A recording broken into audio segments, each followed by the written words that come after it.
Le vol de Paris à Rio de Janeiro a duré 11 heures et 35 minutes. Léa Moreau était assise près de la fenêtre et regardait les nuages défiler sous elle, des formations blanches qui changeaient constamment, comme si le ciel lui-même n'avait pas de patience. À côté d'elle, Chloé Dubois somnolait, la tête appuyée contre le coussin, les écouteurs encore dans les oreilles, bien que la musique se soit tue depuis longtemps. Les deux se connaissaient depuis l'école primaire à Lyon. 20 ans d'amitié, d'innombrables expériences communes, des secrets, des rêves. Maintenant, elles avaient toutes les deux 27 ans, et la vie les avait tirées dans des directions différentes. Léa travaillait comme architecte à Paris, Chloé comme physiothérapeute à Marseille. Mais une fois par an, elle prenait du temps juste pour elle, pour une aventure qu'elles pouvaient vivre ensemble. Cette année, c'était le Brésil. Le carnaval était passé, mais l'énergie du pays était encore palpable. Elles avaient prévu 3 semaines de Rio à Salvador jusqu'à Manaus, pour voir l'Amazonie. Mais la vraie raison du voyage était un concert. Un festival de musique internationale qui devait avoir lieu dans quelques jours sur la plage de Copacabana. Un de leurs artistes préférés, un DJ français devenu célèbre dans le monde entier, devait s'y produire. Les billets avaient été épuisés des mois à l'avance, mais Chloé avait des contacts, quelqu'un qui connaissait quelqu'un, et soudain, elles avaient 2 billets d'entrée en main. Léa sourit au souvenir. Elle avait embrassé Chloé et crié, comme si elle venait de gagner au loto. C'était peut-être exactement ça, pensa-t-elle maintenant, un petit bonheur, un signe que la vie pouvait parfois simplement être bonne. L'avion commença sa descente. La voix du pilote crépita dans les haut-parleurs, d'abord en portugais, puis en anglais, puis en français. Ils atterriraient dans 15 minutes. Léa poussa doucement Chloé. « Réveille-toi, on arrive bientôt. » Chloé cligna des yeux, se frotta les yeux et retira les écouteurs. « Déjà ?» Sa voix était rauque de sommeil. « Déjà ?» confirma Léa. Par la fenêtre, on pouvait maintenant voir la côte, l'océan sans fin qui se jetait contre les plages, les collines vertes qui s'étendaient sur la ville, et entre elles des millions de bâtiments serrés les uns contre les autres, comme s'ils cherchaient refuge les uns auprès des autres. Rio de Janeiro, la ville de la lumière, de la musique, des contrastes. Elles atterrirent en fin d'après-midi. L'air était humide et lourd, très différent du temps parisien frais qu'elles avaient laissé derrière elles. À l'aéroport, ça sentait le café et le pain fraîchement cuit. Léa respira profondément. « Ça sent l'aventure » dit-elle en souriant. Chloé rit. « Ça sent la sueur et le kérosène. » Optimiste, elles prirent un taxi pour la ville. Le chauffeur, un homme âgé aux cheveux gris et au large sourire, ne parlait pas français et seulement un anglais approximatif, mais il essayait quand même de converser avec elle. Primeira vez no Brasil? Première fois au Brésil? Sim, répondit Léa, qui avait appris un peu de portugais avant de partir. Muito bonito aqui. Très beau ici. Le chauffeur rit et hocha la tête avec enthousiasme. Sim, sim. Rio est maravilhoso. Você vão amar. Rio est merveilleux. Vous allez adorer. Le trajet les mena le long de la côte, devant des plages infinies où les gens jouaient au volleyball, faisaient du jogging, surfaient. Le soleil était bas à l'horizon et teintait tout en tons orange chaleureux. Léa se pencha par la fenêtre et laissa le vent caresser son visage. Elle se sentait vivante, libre, comme si elle avait laissé derrière elle tous les soucis et le stress des derniers mois à Paris. Leur Airbnb se trouvait à Ipanema, à quelques pâtés de maisons de la plage. C'était un petit appartement au 3e étage d'un immeuble ancien mais charmant.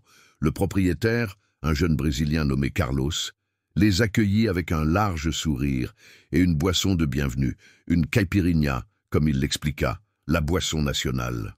« Bienvenue à Rio », dit-il en anglais. « Si vous avez besoin de quoi que ce soit, appelez-moi. J'habite à seulement 2 rues d'ici. » Il leur donna son numéro et une liste de recommandations. Restaurants, bars, sites touristiques. « Et soyez prudente », ajouta-t-il, son ton devenant un peu plus sérieux. « Rio est magnifique, mais ça peut aussi être dangereux. N'allez pas seul dans des quartiers inconnus, surtout la nuit, et faites attention à vos affaires. » Léa et Chloé hochèrent la tête. Elles avaient lu les avertissements, savaient que Rio avait un taux de criminalité élevé, mais elles se sentaient préparées. Elles seraient prudentes, resteraient ensemble, utiliseraient leur bon sens. Elles passèrent les 2 premiers jours à explorer la ville. Elles visitèrent le pain de sucre, montèrent en téléphérique et s'émerveillèrent devant la vue. Elles allèrent au Christ Rédempteur, se frayèrent un chemin à travers les foules de touristes et prirent d'innombrables photos. Elles mangèrent dans de petits restaurants, goûtèrent la feijoada, la carragée, le pot de queijo, burent des noix de coco fraîches directement sur la plage. Tout était nouveau, excitant, bouleversant. Le 3e jour, c'était le concert. Il devait commencer le soir, directement sur la plage de Copacabana, en plein air. Les organisateurs avaient monté une immense scène, des installations lumineuses, des tours de haut-parleurs aussi grandes que des maisons. Dès l'après-midi, des milliers de personnes affluaient vers la plage, beaucoup en tenues colorées, avec des paillettes sur le visage, prêtes à faire la fête. Léa et Chloé arrivèrent vers 6 heures. Le soleil se couchait, et le ciel était un spectacle de roses, violets et or. La musique n'avait pas encore commencé, mais l'énergie était déjà palpable, une anticipation pulsante qui flottait dans l'air, comme de l'électricité. Elles trouvèrent une place relativement proche de la scène, étendirent une couverture et attendirent. Autour d'elles, les gens riaient, dansaient déjà sur la musique des haut-parleurs, partageaient des boissons, embrassaient des étrangers. C'était une atmosphère de joie pure, de communauté, comme si tous ici faisaient leur partie de quelque chose de plus grand. Quand le DJ monta enfin sur scène, la foule explosa en acclamations. La musique commença, profonde, rythmique, hypnotisante. Les lumières clignotaient dans toutes les directions, plongeant la foule dans des couleurs changeantes. Léa et Chloé dansaient, criaient, riaient, se perdaient dans la musique. Les heures passèrent comme des minutes. Elles étaient heureuses, complètement dans l'instant, sans souci, sans penser à demain. Vers minuit, le concert se termina. La foule commença à se disperser lentement. Les gens affluèrent dans toutes les directions, retournant à leurs hôtels, aux bars, chez eux. Léa et Chloé rassemblèrent leurs affaires et se dirigèrent vers la station de métro la plus proche. Mais quand elles y arrivèrent, la grille était déjà fermée. Le dernier train était parti 10 minutes plus tôt. « Merde !» jura Chloé. « Qu'est-ce qu'on fait maintenant ?» Léa haussa les épaules. « Taxi ou on prend un Uber ?» Elle sortit son téléphone, mais le réseau était surchargé. Des milliers de personnes essayaient de faire la même chose en même temps, et l'application ne répondait pas. Elles essayèrent plusieurs fois, mais sans succès. Peut-être qu'on devrait juste aller dans la rue et héler un taxi normal, suggéra Léa. Chloé hocha la tête et elles retournèrent à la promenade de la plage. La zone était encore animée, mais la foule s'était considérablement éclaircie. Des groupes de jeunes étaient assis sur les murs, fumaient, riaient. Des vendeurs ambulants proposaient des derniers snacks, des épis de maïs grillés, des noix de coco, des churros. Léa et Chloé se tenaient à un coin de rue et essayaient de héler un taxi, mais tous passaient, déjà occupés ou pas prêts à s'arrêter. Après 20 minutes, elles commencèrent à devenir nerveuses. Il était tard, elles étaient fatiguées, et la zone ne semblait plus aussi sûre qu'avant. « Excusez-moi, vous parlez anglais ?» Léa se retourna. 2 jeunes hommes se tenaient derrière elle. Tous 2 avaient environ 30 ans, bien habillés, souriant amicalement. L'un était grand et mince, avec des cheveux bruns courts, l'autre un peu plus petit, plus costaud, avec une barbe. « Oui, » répondit prudemment Léa. « Nous avons vu que vous aviez du mal à trouver un taxi, » dit le plus grand en anglais parfait, avec un léger accent américain. « Ils sont toujours difficiles à obtenir à cette heure, surtout après un concert. »« Oui, » dit Chloé, « on essaie depuis une demi-heure. » L'homme sourit. « Nous avons une voiture garée près d'ici.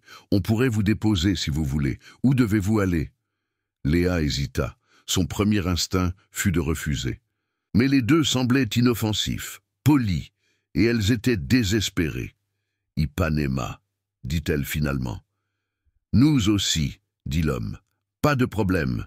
Venez avec nous. » L'autre homme, qui était resté silencieux jusqu'à présent, hocha la tête en signe d'approbation. « Au fait, je m'appelle Lucas, » dit le plus grand et tendit la main. « Voici Nathan. »« Léa, » dit-elle en serrant sa main. « Voici Chloé. »« Enchanté de vous rencontrer, » dit Lucas. « Vous êtes touriste ?»« Oui, de France, » répondit Chloé. « On est ici depuis 3 jours. »« La France, merveilleux.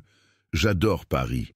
J'y étais l'année dernière. » Ils marchèrent ensemble dans une rue latérale, loin de la plage. L'éclairage devint plus faible, les rues plus calmes. Léa lança un bref regard à Chloé, un échange silencieux. « Tout va bien ?» Chloé hocha légèrement la tête. « Oui, tout va bien. » Après environ 5 minutes, ils atteignirent un parking derrière un complexe de bâtiments. Il y avait un SUV sombre, relativement neuf, propre. Lucas sortit une clé et déverrouilla les portes. « Montez » dit-il en souriant. Léa et Chloé s'installèrent sur la banquette arrière. Lucas conduisait. Nathan était assis à l'avant. Pendant le trajet, ils conversaient de manière décontractée. Lucas raconta qu'il venait des États-Unis, de Californie, et vivait au Brésil depuis 2 ans. Il travaillait pour une entreprise technologique, voyageait souvent entre São Paulo et Rio. Nathan était également américain, travaillait dans le marketing. Ils étaient collègues et bons amis. « Et que faites-vous à Rio ?» demanda Lucas en naviguant dans les rues. « Vacances », répondit Léa. « On a toujours voulu venir au Brésil, et le concert d'aujourd'hui était le prétexte parfait. »« C'était génial », ajouta Chloé. « L'énergie était incroyable. »« Oui, Copacabana est connu pour ça, » dit Nathan. « Vous avez déjà vu d'autres parties de Rio ?» Ils parlèrent de leurs projets, des endroits qu'ils voulaient visiter. Lucas donna des conseils, des recommandations d'initiés, des endroits hors des sentiers battus. Il semblait bien informé, sympathique. Après environ 15 minutes de trajet, Lucas tourna dans une rue que Léa ne reconnaissait pas. « Ce n'est pas le chemin vers Ipanema, » dit-elle prudemment. Lucas rit. « Si, je prends juste un raccourci. Les rues principales sont toujours encombrées à cette heure. » Léa se détendit un peu, mais un léger malaise persistait.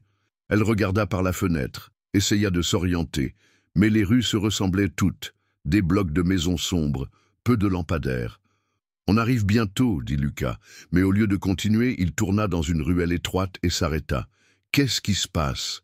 demanda Chloé, sa voix tendue. « Je dois juste prendre quelque chose dans le coffre, » dit Lucas. « Ça ne prend qu'une seconde. » Il sortit, ouvrit le coffre. Nathan resta assis, mais se tourna vers elle. « Détendez-vous, » dit-il en souriant. « Tout va bien. » Mais son sourire ne semblait soudainement plus amical. Il semblait froid. Lucas revint, se rassit au volant. Dans sa main, il tenait 2 bouteilles d'eau. « Tenez, » dit-il en tendant une bouteille vers l'arrière. « Vous devez avoir soif après le concert. » Léa prit la bouteille avec hésitation. Elle était scellée, avait l'air normal. « Merci, » dit-elle poliment. Chloé prit l'autre. Lucas continua à conduire. « Buvez tranquillement, » dit-il. « Il est important de rester hydraté à Rio. » Léa ouvrit la bouteille et but une gorgée. L'eau avait un goût légèrement sucré, mais elle n'y pensa pas davantage. Chloé but également. En quelques minutes, la vision de Léa commença à se brouiller. Ses membres devinrent lourds, sa tête commença à tourner. Elle essaya de dire quelque chose, mais sa langue n'obéissait plus. À côté d'elle, Chloé s'affaissa contre la porte, ses yeux à moitié fermés. « Qu'est-ce que vous avez... » murmura Léa, mais les mots sortirent indistincts. Lucas la regarda dans le rétroviseur. Son visage était sans expression. « Dormez simplement, » dit-il calmement. « Tout ira bien. » Puis tout devint noir. Quand Léa se réveilla, elle ne savait pas où elle était. Sa tête avait l'impression d'être remplie de ouates. Ses pensées bougeaient lentement, visqueuses, comme si chacune devait lutter à travers un épais brouillard pour atteindre la surface. Elle essaya d'ouvrir les yeux, mais les paupières étaient lourdes, si lourdes. Quand elle y parvint enfin, elle ne vit que des formes floues, des ombres qui bougeaient ou peut-être pas. Elle était allongée sur quelque chose de doux, un lit. La pièce était sombre. Seule une faible lumière filtrait à travers une fente dans les rideaux. Elle essaya de bouger, mais son corps réagissait à peine. Ses bras semblaient étrangers, comme s'ils ne lui appartenaient pas. La panique commença à monter dans sa poitrine, d'abord doucement, puis de plus en plus fort, comme une alarme qui ne voulait pas s'arrêter. Où était-elle? Que s'était-il passé? Puis elle se souvint. Le concert. Le taxi qu'il n'avait pas pu trouver. Les deux hommes, Lucas et Nathan. La voiture, l'eau. Au moment où le souvenir revint, elle sut que quelque chose de terriblement mauvais s'était produit. Elle essaya de s'asseoir, lutta contre la lourdeur dans ses membres. Lentement, douloureusement, lentement, elle réussit à se soutenir sur les coudes. La pièce tournait autour d'elle. Elle respira profondément, essaya de se concentrer. Où était Chloé? Elle tourna la tête sur le côté. Le lit à côté d'elle était vide, la couverture rejetée. Mais ensuite, elle vit quelque chose qui fit geler le sang dans ses veines. Sur le sol, entre ce lit et le mur, gisait un corps, immobile. « Chloé !» chuchota Léa, sa voix à peine plus qu'un souffle. Elle se força à sortir du lit, ses jambes cédèrent presque quand elle se leva. Elle tituba jusqu'au sol, se laissa tomber à genoux à côté du corps. C'était Chloé. Ses yeux étaient fermés, son visage pâle, presque gris. Léa posa sa main sur la joue de Chloé. Elle était froide. « Chloé !» dit-elle plus fort, plus urgemment. « Chloé, réveille-toi !» Aucune réaction. Léa la secoua doucement par l'épaule. Rien.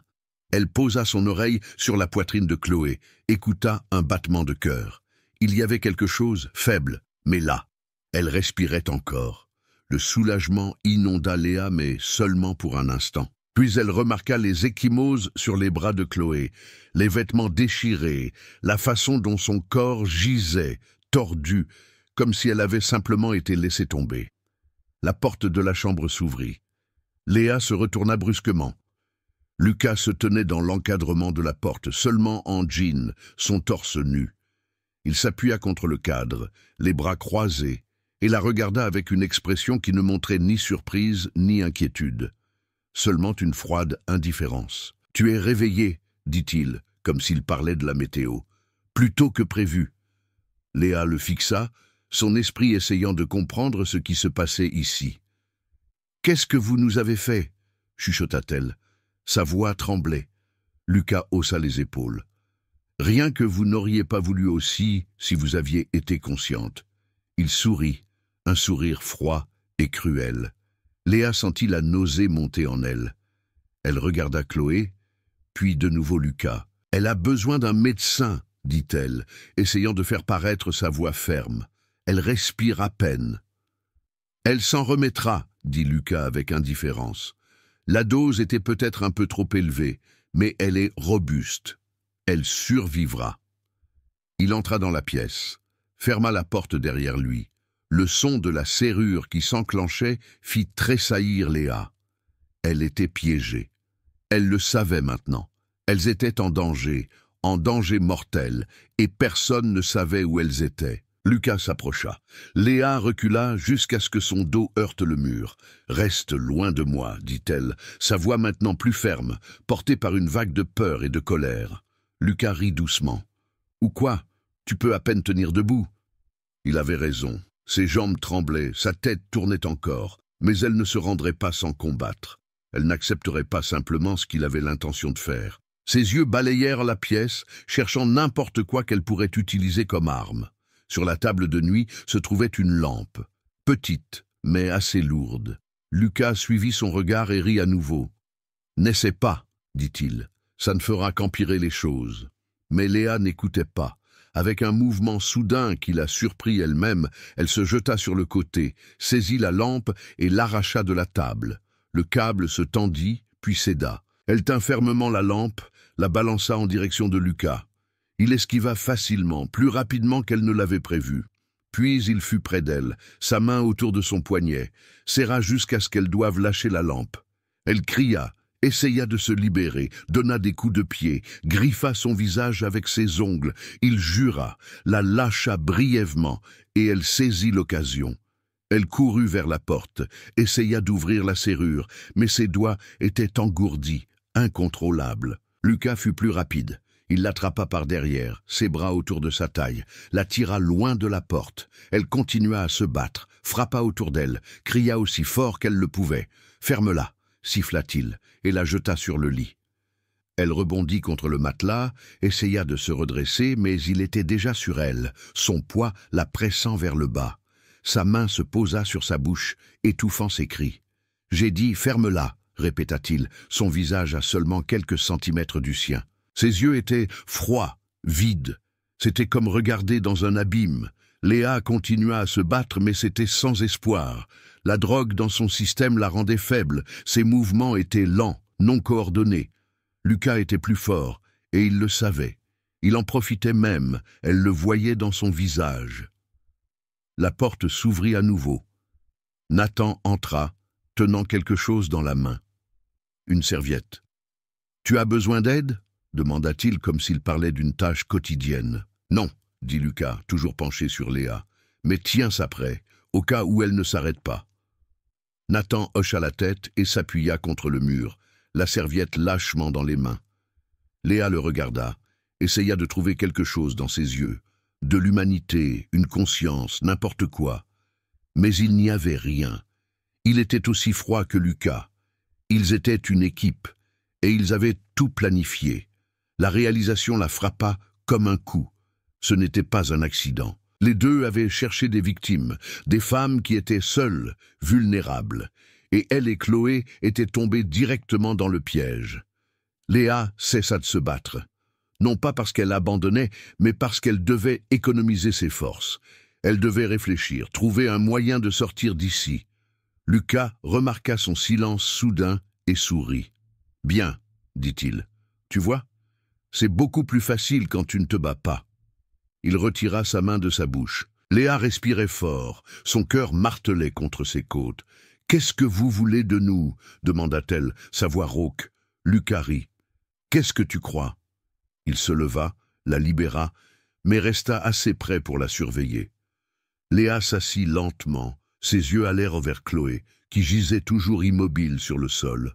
« Elle a vraiment besoin d'un médecin » dit Léa à nouveau, plus désespérément maintenant. « S'il vous plaît, quoi que vous vouliez, je coopérerai avec vous, mais laissez-la se faire soigner. » Lucas regarda Nathan qui haussa les épaules. « On verra ça plus tard, » dit finalement Lucas. « D'abord, tu dois t'occuper de moi. » Léa avala sa salive.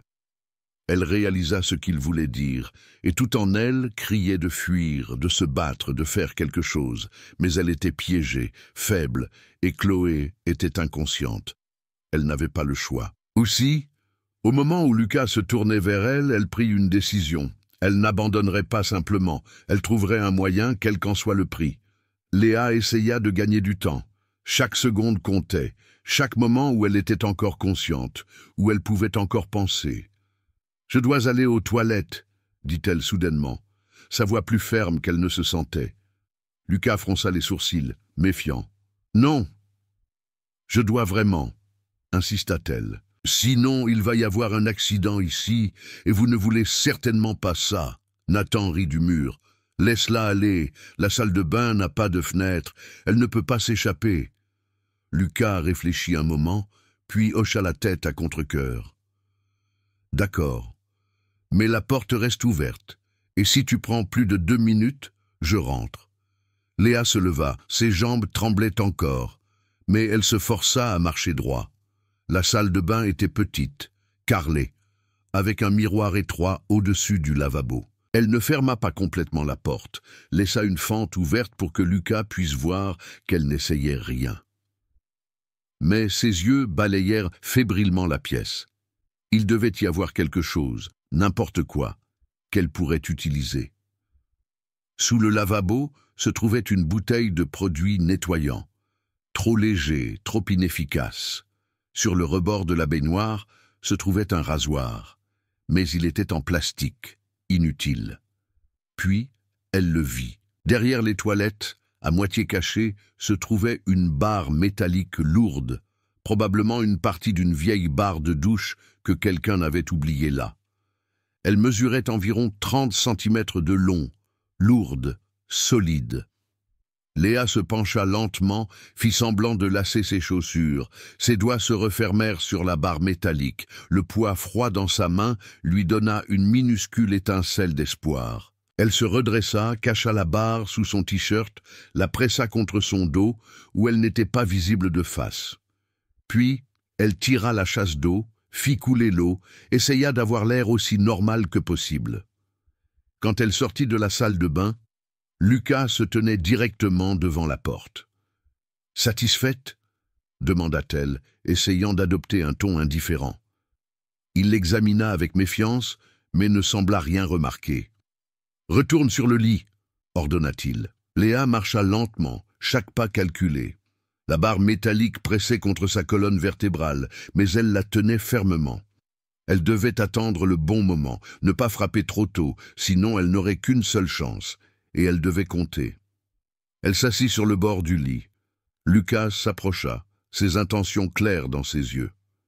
Nathan était toujours appuyé contre le mur, la serviette dans les mains, observant la scène comme un spectateur à un spectacle. « Tu n'es pas obligé de faire ça », dit doucement Léa, une dernière tentative désespérée. « Laissez-nous simplement partir. On ne dira rien, on disparaît simplement. Vous ne nous reverrez jamais. » Lucas rit, un son court et dur. « Tu crois vraiment que je vais gober ça? Tu courais directement à la police. »« Non, mentit Léa, on veut juste rentrer à la maison, c'est tout. »« Trop tard pour négocier, dit Lucas, et attrapa son bras. C'était le moment. D'un mouvement rapide, Léa sortit la barre métallique de derrière son dos et la balança de toutes ses forces contre la tête de Lucas. Le bruit de l'impact était sourd, effrayant. Lucas tituba en arrière, sa main alla à sa tempe, où le sang commençait déjà à suinter. « Salope !» cria-t-il, mais sa voix sonnait étourdie, incertaine. Léa profita de sa confusion. Elle sauta du lit, courut vers la porte. Ses doigts trouvèrent la poignée, la tournèrent. La porte s'ouvrit brusquement. Le couloir derrière était sombre, mais elle courut quand même, sans hésiter, sans regarder en arrière. Derrière elle, elle entendit des cris, des pas qui la suivaient. Le couloir était long, avec plusieurs portes des deux côtés. Elle ouvrit brusquement la première qu'elle atteignit. Un débarras, plein de cartons, inutile, plus loin, la porte suivante, une autre chambre, vide. Puis enfin, au bout du couloir, une porte qui semblait différente, plus lourde, avec un verrou de l'intérieur. Elle se précipita à travers et claqua la porte derrière elle, tourna le verrou. Quelques secondes plus tard, quelqu'un martela de l'extérieur. « Ouvre cette putain de porte !» hurla Lucas. Léa l'ignora. Elle regarda autour d'elle. Elle était dans une sorte de salon, meublé avec parcimonie, un vieux canapé, une table basse, une télévision et une fenêtre. Elle courut vers elle, essaya de l'ouvrir.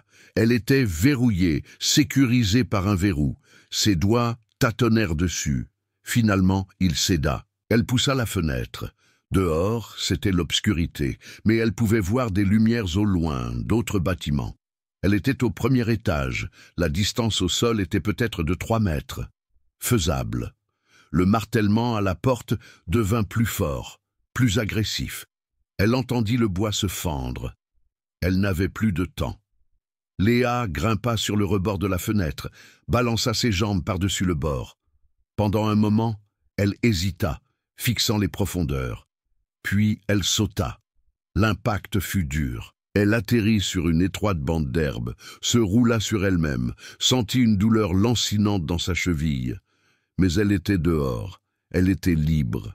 Derrière elle, elle entendit la voix de Lucas hurler par la fenêtre. « Tu n'iras pas loin, on te trouvera !» Léa se releva, ignorant la douleur, et courut. La rue était sombre, déserte.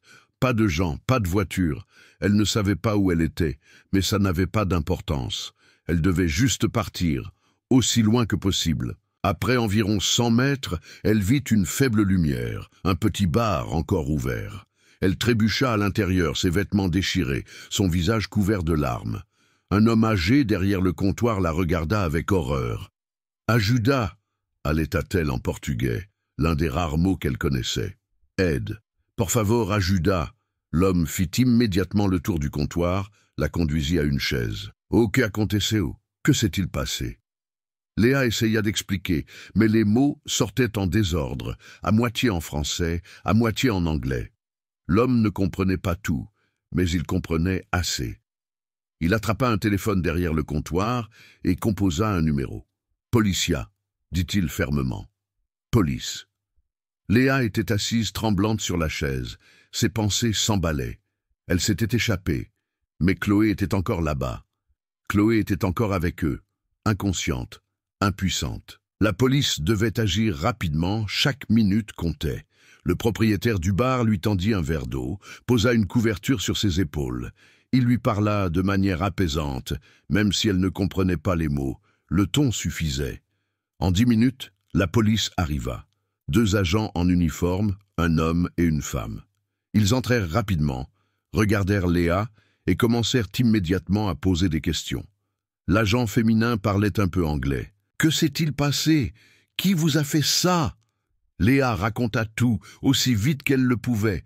Le concert, les 2 hommes, l'eau, le réveil dans la chambre. Et Chloé. Elle insista encore et encore sur le fait que Chloé était encore là-bas, qu'elle avait besoin d'aide immédiatement. « Pouvez-vous nous dire où se trouve la maison ?» demanda l'agent.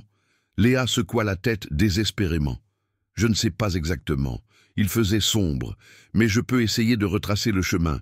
J'ai couru de là-bas. » Les agents échangèrent un regard. « Montrez-nous la direction », dit l'agent masculin. Léa se leva, sa cheville protesta, mais elle l'ignora.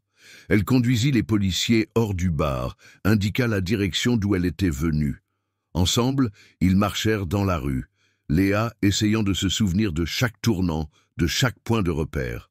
Après plusieurs minutes, elle reconnut le bâtiment. « Là », dit-elle en pointant du doigt tremblant. Au 1er étage. Les agents appelèrent immédiatement des renforts.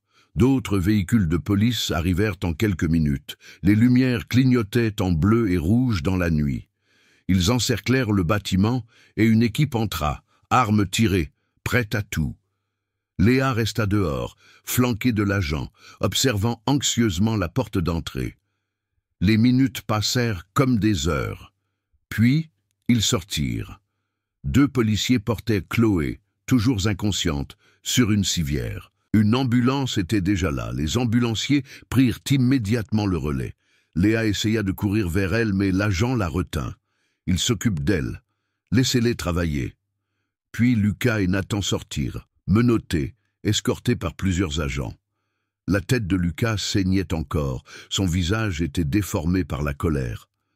Quand il vit Léa, il la fusilla du regard avec haine, mais il ne dit rien. L'agent conduisit Léa à l'ambulance. « Vous devez aussi être examinée, » dit-elle doucement. Léa hocha la tête mécaniquement, se laissa guider par les ambulanciers. Tout semblait irréel, comme un cauchemar dont elle ne pouvait pas se réveiller. Mais elle l'avait fait. Elle s'était échappée, et Chloé était encore en vie. Pour l'instant, c'était assez. L'hôpital était lumineux, stérile, plein de mouvements frénétiques. Médecins et infirmières se précipitaient dans les couloirs, leurs chaussures grinçaient sur le sol de linoléum. Léa était assise sur une civière aux urgences pendant qu'une médecin examinait sa cheville. « Entorse, pas cassée », dit la femme en portugais, puis elle le répéta en anglais approximatif. Elle posa un bandage, donna à Léa des analgésiques et une liste d'instructions qu'elle comprenait à peine. Mais tout cela était secondaire. Les pensées de Léa étaient avec Chloé, qui était quelque part dans ce labyrinthe de couloirs et de chambres, entourée de machines qui bipaient et respiraient et surveillaient sa vie. « Puis-je la voir ?» demanda Léa à la médecin. « Mon amie, Chloé Dubois, elle a été amenée avec moi. » La médecin secoua la tête. « Elle est en soins intensifs.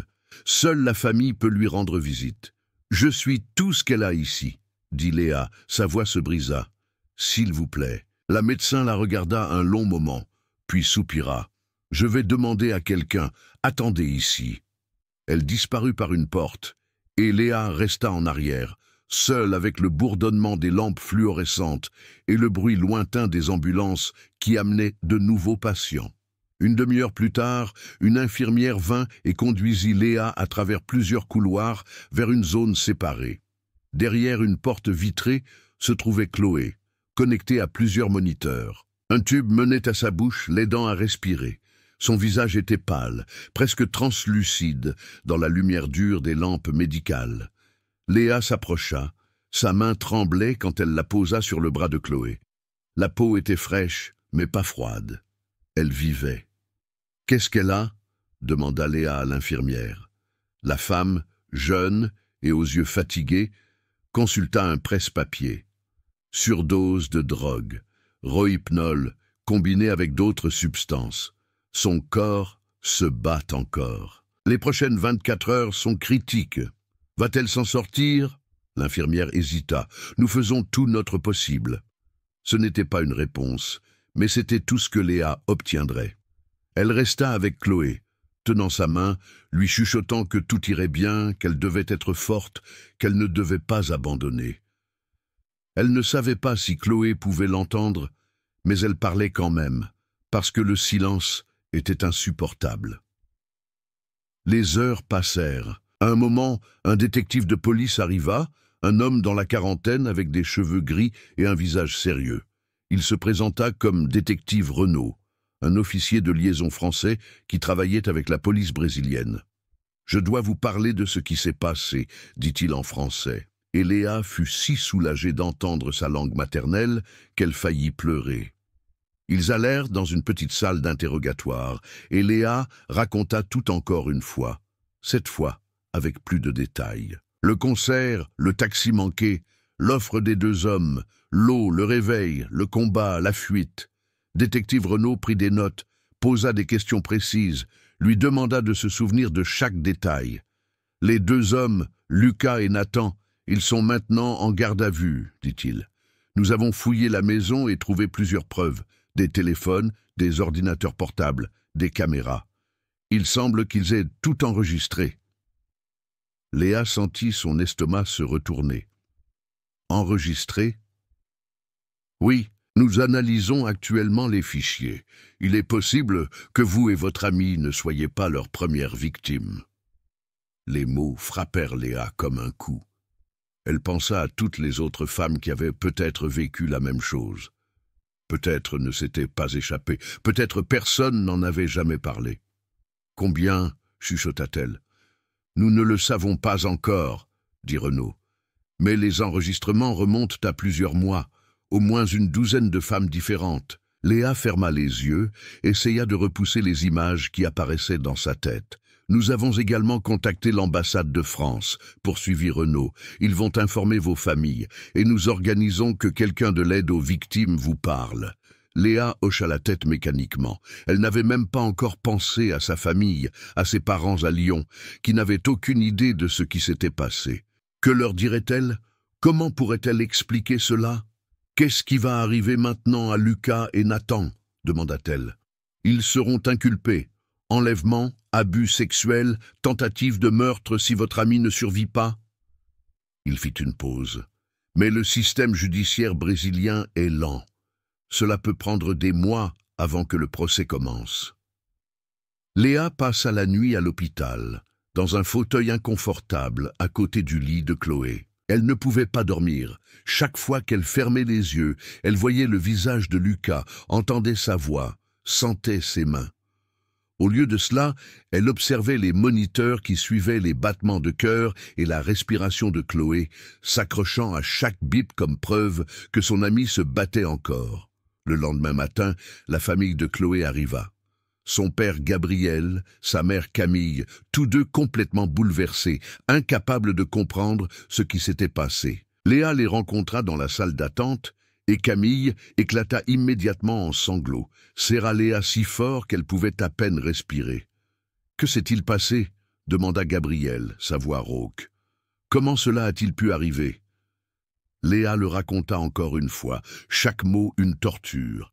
Elle vit la douleur dans leur visage, les questions, la culpabilité. « Pourquoi êtes-vous même monté avec eux ?» demanda Camille, et bien que sa voix ne soit pas accusatrice, Léa sentit la culpabilité comme un couteau dans sa poitrine. « On pensait qu'ils étaient sûrs, » chuchota Léa. « Ils avaient l'air si normaux. On n'avait aucune idée. » Les médecins permirent à Gabriel et Camille de voir Chloé. Léa attendit dehors, leur donnant de l'espace pour leur chagrin. Quand ils revinrent, le visage de Camille était couvert de larmes, mais elle semblait plus calme. « Les médecins disent que les prochaines heures sont décisives, » dit-elle doucement. « On reste ici, on ne la quitte pas. » Léa hocha la tête. Elle voulait aussi rester, mais détective Renaud revint et dit qu'il avait besoin d'elle au poste de police. Il y avait plus de questions, plus de formalités. À contre-cœur, Léa quitta l'hôpital, accompagnée d'une policière. Au poste de police, c'était le chaos. Des agents couraient dans tous les sens, des téléphones sonnaient, quelqu'un criait dans une salle d'interrogatoire. Léa fut conduite dans un bureau plus calme, où Renaud l'attendait, accompagné d'une psychologue qui se présenta comme docteur Marie Bernard. « Nous comprenons que c'est difficile pour vous, » commença doucement docteur Bernard, « mais nous avons besoin d'une déclaration formelle, tout ce dont vous pouvez vous souvenir, même les détails qui semblent sans importance. » Les heures suivantes, Léa les passa à reconstruire chaque minute de cette nuit. Ce que Lucas et Nathan avaient dit, à quoi ressemblait la voiture, l'itinéraire qu'ils avaient pris, la maison, les pièces, tout. Pendant ce temps, l'équipe médico-légale travaillait. Ils avaient saisi les bouteilles d'eau de la voiture, prélevé des échantillons de sang de Léa et Chloé, collecté des traces ADN. Tout était documenté, photographié, catalogué. Les preuves étaient accablantes. Lucas et Nathan n'avaient pas essayé d'effacer leurs traces. Peut-être pensaient-ils qu'ils s'en sortiraient. Peut-être l'avaient-ils fait si souvent qu'ils se sentaient invincibles.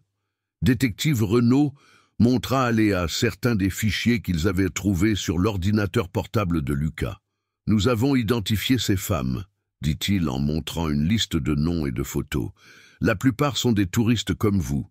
Certaines ont déjà fait des déclarations. D'autres ne savaient même pas que quelque chose leur avait été fait. » Léa regarda les visages, de jeunes femmes de différents pays, toutes avec la même expression perdue. Elles étaient toutes des victimes, mais seules quelques-unes avaient osé le signaler.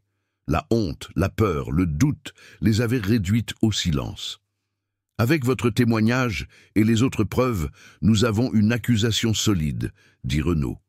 Lucas et Nathan iront en prison pour longtemps, mais cela ne semblait pas être de la justice. Pas pour Léa, pas quand Chloé était encore à l'hôpital, oscillant entre la vie et la mort. Rien ne réparerait ce qui leur avait été fait. Rien. Le soir du deuxième jour, la nouvelle arriva. L'état de Chloé s'était stabilisé. Elle n'était pas encore réveillée, mais les médecins étaient prudemment optimistes. Elle survivrait probablement. Léa pleura de soulagement. Pour la première fois depuis cette terrible nuit, elle se permit de relâcher la tension. Mais même dans son soulagement, elle savait que rien ne serait plus jamais comme avant. Elle s'était échappée, mais elle n'était pas libre. Les cicatrices que cette nuit avait laissées resteraient à jamais. Chloé se réveilla le 4e jour. Léa était justement à la cafétéria de l'hôpital, essayant de boire un café qui n'avait aucun goût, quand son téléphone sonna. C'était Camille, la mère de Chloé. Sa voix tremblait d'émotion. « Elle est réveillée, elle a demandé après toi. » Léa laissa le café et courut vers les soins intensifs. Sa cheville foulée protestait à chaque pas, mais elle ignora la douleur. Quand elle atteignit la chambre de Chloé, elle la vit, à moitié redressée dans le lit. La machine de ventilation avait été retirée, mais des tubes menaient encore dans ses bras. Son visage était pâle, ses yeux fatigués, mais elle était consciente. Elle était là. Léa s'approcha, des larmes coulaient sur ses joues. « Chloé !» chuchota-t-elle. Chloé tourna lentement la tête. Ses yeux trouvèrent le visage de Léa. « Que s'est-il passé ?» demanda-t-elle, sa voix à peine plus qu'un souffle. « Je ne me souviens de rien. » Léa s'assit sur la chaise à côté du lit, prit la main de Chloé avec précaution, comme si elle était en verre. « De quoi te souviens-tu en dernier ?» Chloé ferma les yeux, essaya de se concentrer. « Le concert. On a dansé. Puis on a raté le train. 2 hommes nous ont abordés. » Elle ouvrit les yeux à nouveau, de la confusion dedans. Après, tout est noir. Léa échangea un regard avec Camille et Gabriel, qui se tenaient de l'autre côté du lit. Combien devait-elle raconter? Combien Chloé pouvait-elle supporter? Détective Renaud l'avait prévenu que Chloé aurait probablement de grandes lacunes dans sa mémoire, un effet secondaire du rohypnol. C'était peut-être une grâce. « Ils nous ont drogués », dit lentement Léa prudemment. « Dans l'eau qu'ils nous ont donnée, ils nous ont emmenés dans une maison. » Les yeux de Chloé s'élargirent. « Qu'est-ce qu'ils nous ont fait ?» Le silence qui suivit était lourd, étouffant. Léa voulait mentir, voulait la protéger, mais ce n'était pas possible. Chloé méritait la vérité. « Ils nous ont blessés », dit finalement Léa. « Mais je me suis échappée et j'ai appelé la police. Ils t'ont sauvée. » Chloé fixa le plafond. Des larmes coulaient silencieusement sur ses tempes. « Je ne me souviens de rien », répéta-t-elle. Mais cette fois, sa voix était brisée.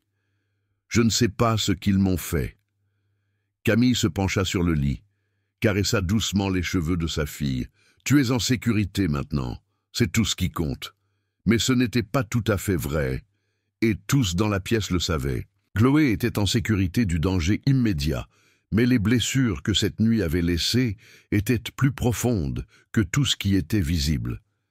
Une infirmière entra, suivie de docteur Bernard, la psychologue. Elle parla doucement avec Chloé, expliqua ce qui s'était passé ces derniers jours, qu'elle avait été en soins intensifs, que son corps avait lutté contre une surdose. « Les médecins ont fait des examens, » dit prudemment docteur Bernard. « Tu as été abusée sexuellement, Chloé. J'en suis vraiment désolé. » Chloé ferma les yeux fort, comme si elle pouvait repousser les mots. « Je ne veux pas le savoir, » chuchota-t-elle. « Je ne veux pas m'en souvenir. »« C'est compréhensible, » dit docteur Bernard. « Et il est possible que tu ne t'en souviennes jamais. Mais il est important que tu saches que rien de tout cela n'était de ta faute. Tu es une victime. Tu n'as rien fait de mal. » Mais Chloé secoua la tête. Les larmes coulaient maintenant ouvertement. « On n'aurait pas dû monter avec eux. On aurait dû savoir. »« Non !» dit fermement Léa en serrant sa main plus fort. « Ils nous ont manipulés. C'étaient des prédateurs et ils savaient exactement comment nous attirer dans leur piège. Tu ne portes aucune faute. » Les jours suivants furent un mélange de petits progrès et de grands revers. Chloé fut transférée des soins intensifs à une unité normale, commença lentement à manger, à marcher, à fonctionner à nouveau. Mais la nuit, elle se réveillait en criant, tourmentée par des cauchemars qu'elle ne pouvait pas décrire parce qu'elle ne se souvenait pas de ce qui s'était réellement passé. Léa resta près d'elle, autant que possible. Elle avait ses propres cauchemars, ses propres flashbacks, des moments où elle sentait les mains de Lucas sur elle, son souffle dans sa nuque, et alors elle devait vomir ou paniquer. Docteur Bernard travaillait avec les deux, essayait de leur donner des outils pour gérer le traumatisme. Mais il n'y avait pas de solution rapide, pas de pilule qui pourrait faire disparaître la douleur. Seulement du temps, de la patience et l'espoir qu'un jour peut-être ce serait un peu plus facile. Détective Renaud les visitait régulièrement, apportait des mises à jour sur l'affaire. Lucas et Nathan avaient été officiellement inculpés. La liste des chefs d'accusation était longue. Abus sexuels multiples, enlèvement, tentative de meurtre dans le cas de Chloé, possession et distribution de matériel pornographique sans consentement. « Nous avons identifié 12 autres victimes, » dit Renaud lors d'une de ses visites. 8 d'entre elles ont accepté de témoigner. Avec vos témoignages, l'affaire est claire. « Combien vont-ils avoir ?» demanda Léa. Renaud hésita. Au Brésil, le système judiciaire est compliqué. S'ils sont condamnés, ils pourraient avoir entre 20 et 30 ans, mais il y a toujours des appels, des retards. « Ce n'est pas assez, » dit doucement Chloé. Elle avait commencé à participer aux conversations, même si elle restait souvent silencieuse, repliée sur elle-même. Ils devraient être enfermés pour le reste de leur vie. « Je comprends votre frustration, » dit Renaud, « mais nous travaillons avec le système que nous avons. Et je vous promets, nous ferons tout pour nous assurer qu'ils obtiennent la peine maximale. » Des semaines passèrent. Chloé fut libérée de l'hôpital, mais elle et sa famille restèrent à Rio, attendant le procès. Ils avaient déménagé dans un petit appartement près de l'ambassade de France, un endroit sûr où ils pouvaient essayer de retrouver un semblant de normalité. Mais c'était impossible. Chaque rue, chaque plage leur rappelait cette nuit les décisions qu'elles avaient prises, les conséquences qui en avaient résulté. Léa essayait d'être forte, pour elle-même et pour Chloé. Mais il y avait des moments où elle s'effondrait, où la culpabilité et la peur étaient trop accablantes. Elle avait survécu, s'était échappée. Mais à quel prix? Chloé était brisée, leur amitié était tendue, et rien ne semblait plus sûr. Un soir, alors qu'elles étaient assises ensemble sur le balcon de l'appartement et regardaient les lumières de la ville, Chloé parla ouvertement de ses sentiments pour la première fois. « Je les déteste, dit-elle, sa voix calme, mais pleine de colère refoulée. Je déteste Lucas et Nathan pour ce qu'ils nous ont fait, mais parfois je me déteste aussi moi-même. Tu ne dois pas, dit immédiatement Léa. Rien de tout cela n'est de ta faute. Mais je le ressens quand même, dit Chloé. Je sens que j'aurais dû être plus prudente, que j'aurais dû voir les signes. Léa prit sa main.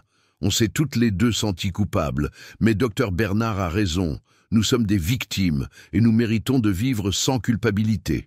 Chloé hocha la tête, mais les larmes dans ses yeux trahissaient qu'elle ne pouvait pas encore y croire. L'ambassade de France organisa finalement leur vol de retour vers la France. Elle ne pouvait pas rester éternellement au Brésil, et le procureur leur assura que leur témoignage suffisait, qu'elle ne devait pas être personnellement présente au procès si elle ne le voulait pas. Mais Léa voulait.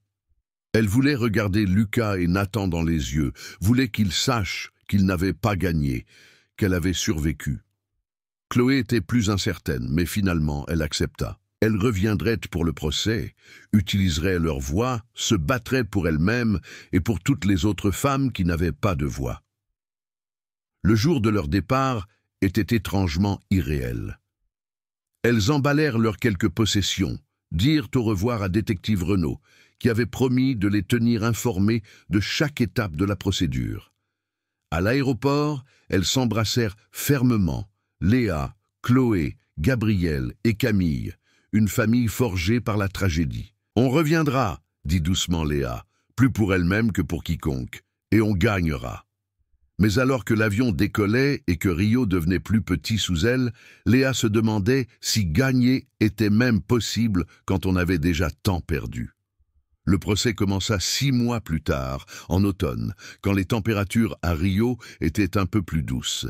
Léa et Chloé revinrent au Brésil, accompagnées de leur famille et d'un avocat que l'ambassade de France leur avait assigné. La salle d'audience était plus petite que Léa ne l'avait imaginé, avec de hautes fenêtres par lesquelles entrait une lumière dure du soleil. Des journalistes remplissaient les rangées arrière, les caméras étaient interdites, mais ils prenaient avidement des notes, affamés de chaque détail. Léa était assise au premier rang, Chloé à côté d'elle. Leurs mains étaient entrelacées, toutes deux tremblaient légèrement. Quand Lucas et Nathan furent amenés, en combinaison de prison orange et menottes, Léa sentit son estomac se serrer. 6 mois les avaient changés. Lucas était devenu plus mince, son visage creusé, avec des cernes sombres sous les yeux. Nathan semblait nerveux, ses yeux parcoururent la salle, évitant tout contact visuel. Mais quand le regard de Lucas croisa celui de Léa, il le maintint. Il n'y avait pas de remords dedans, seulement un calcul froid. Léa se força à ne pas détourner le regard. Elle ne lui donnerait pas la satisfaction de l'intimider. La procureure, une femme nommée Dr Silva, énergique et précise, ouvrit l'affaire avec un discours dévastateur. Elle présenta les preuves, méthodiquement, implacablement. Les bouteilles d'eau avec du rohypnol, les traces ADN, les enregistrements vidéo trouvés sur les appareils saisis. Les accusés ont systématiquement chassé des femmes pendant une période d'environ 1 an, dit Dr Silva, sa voix résonnait dans la salle. Ils ont ciblé des victimes vulnérables, des touristes qui étaient seuls, qui n'avaient pas de réseau de soutien au Brésil. Ils ont drogué ces femmes, les ont enlevées et brutalement abusées. Et ils ont tout documenté, comme si leurs victimes n'étaient rien de plus que des objets pour leur divertissement pervers. Elle montra au tribunal une liste de noms, 12 femmes, dont les visages apparurent sur un grand écran. Léa en reconnut certaines des dossiers de police. De jeunes femmes, certaines à peine 20 ans, toutes avec la même expression perdue dans les yeux. Certaines de ces femmes ne savaient même pas que quelque chose leur avait été fait, poursuivit Dr Silva. La drogue a effacé leurs souvenirs, mais les preuves ne mentent pas. Les vidéos, l'ADN, les rapports médicaux, tout confirme ce qui s'est passé ici. La défense essaya d'argumenter que les actes étaient consensuels, que les femmes étaient montées volontairement avec Lucas et Nathan. Mais Dr Silva détruisit cet argument avec une précision chirurgicale. Le consentement ne peut pas être donné quand quelqu'un est sous l'influence de drogue, dit-elle sèchement. Le consentement nécessite la conscience, la clarté, la capacité de dire non. Aucune de ces femmes n'avait cette capacité.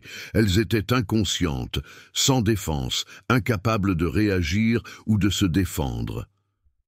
Puis, les victimes furent appelées à témoigner. Léa fut la première. Elle alla à la barre des témoins. Ses jambes semblaient faibles, mais elle se força à se tenir droite. Le juge, un homme âgé au visage sévère, lui fit signe de commencer. Léa raconta son histoire, lentement, clairement. Elle n'omit aucun détail, décrivit la peur, la douleur, le combat désespéré pour sa vie. Sa voix se brisa plusieurs fois, mais elle continua. Elle ne se laisserait pas réduire au silence.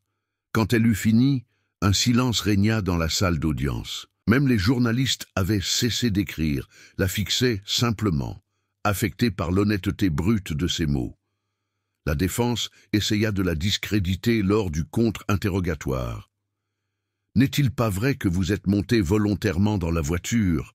demanda l'avocat de Lucas, un homme à la voix huileuse. « Oui, » répondit calmement Léa, « mais je n'ai pas été volontairement drogué, enlevé et agressé.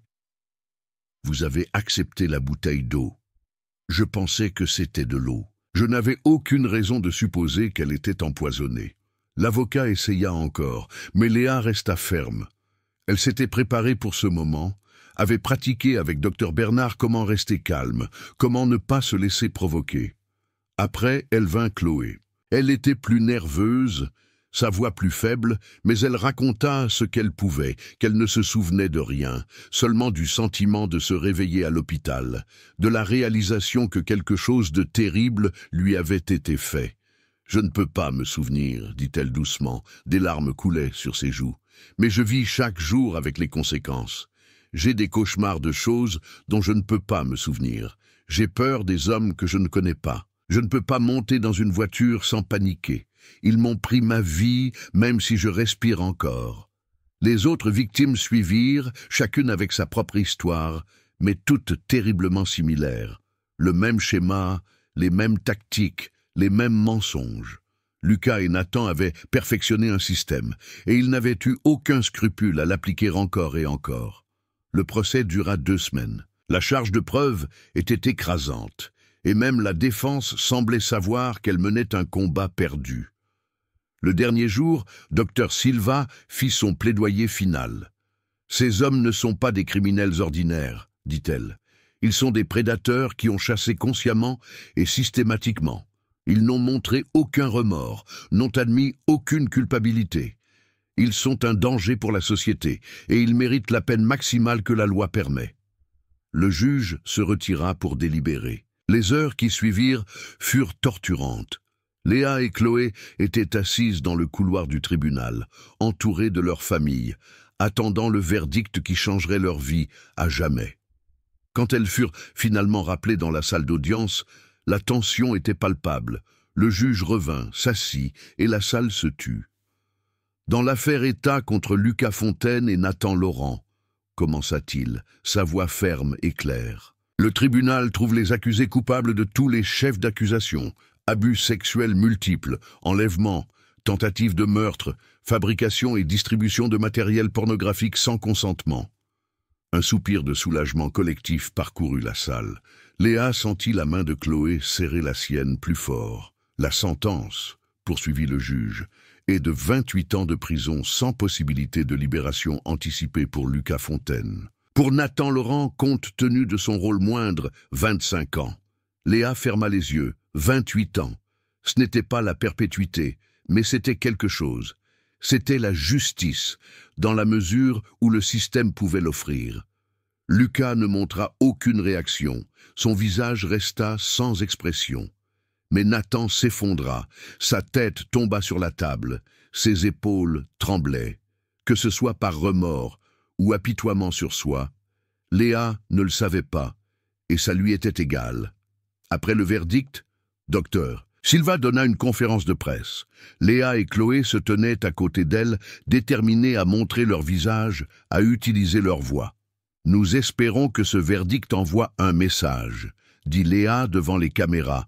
Sa voix tremblait, mais elle continua. « Que les prédateurs seront tenus responsables, que les victimes peuvent trouver justice. » Mais plus tard, de retour dans leur chambre d'hôtel, elle s'effondra. Le soulagement, l'épuisement, toute la douleur accumulée des derniers mois sortit d'un coup. Chloé la tint fermement, et elles pleurèrent ensemble, pour tout ce qu'elles avaient perdu, pour l'innocence qui leur avait été volée, pour les cicatrices qui resteraient à jamais. Elles rentrèrent en France 2 jours plus tard. Cette fois, c'était différent, pas comme une fuite, mais comme un nouveau départ. Ce ne serait pas facile. La thérapie continuerait, les cauchemars ne disparaîtraient pas du jour au lendemain, et restaurer la confiance en d'autres personnes prendrait des années. Mais elles avaient survécu, elles s'étaient battues, et elles avaient gagné, dans la mesure où quelqu'un peut gagner dans une telle situation. De retour à Lyon, Léa et Chloé fondèrent une petite organisation dédiée à la sensibilisation sur le spiking et la violence sexuelle contre les voyageurs. Elles donnèrent des conférences dans les universités, partagèrent leur histoire, donnèrent des conseils de sécurité. N'acceptez jamais de boissons d'étrangers, à moins de voir comment elles sont préparées, disait-elle encore et encore. Restez ensemble, faites confiance à votre instinct. Si quelque chose vous semble faux, partez. Elles savaient qu'elles ne pouvaient pas sauver tout le monde, mais si elles empêchaient ne serait-ce qu'une personne de vivre ce qui leur était arrivé, alors cela en valait la peine. Des années passèrent. Les cicatrices ne s'effacèrent jamais complètement, mais elles apprirent à vivre avec. Léa retourna à son travail d'architecte. Chloé trouva du réconfort dans le travail avec d'autres survivants de violence. Leur amitié survécut, plus forte que jamais, forgée dans le feu du traumatisme partagé. En 2029, 7 ans après cette terrible nuit à Rio, elles reçurent un message de détective Renaud. Lucas était mort en prison lors d'une altercation avec un autre détenu. Nathan purgerait encore 18 ans de sa peine, seul avec ses actes. Léa ne ressentit rien à la nouvelle, ni joie, ni tristesse. Cela ne changeait rien à ce qui s'était passé, ne ramenait rien de ce qu'elles avaient perdu. Mais c'était une conclusion, une fin à un chapitre qu'elles n'avaient jamais voulu écrire. Un jour de printemps à Paris, Léa et Chloé étaient assises dans un café, buvaient du café et regardaient les gens passer. « Crois-tu qu'on en soit vraiment sorti ?» demanda doucement Chloé. Léa réfléchit longuement avant de répondre. « Non, dit-elle finalement, mais je crois qu'on a appris à vivre avec. Et ça doit suffire. » Chloé hocha la tête, et elles restèrent assises dans un silence familier. 2 survivantes qui avaient appris que la force ne signifiait pas ne pas tomber, mais toujours se relever, peu importe combien de fois on tombait.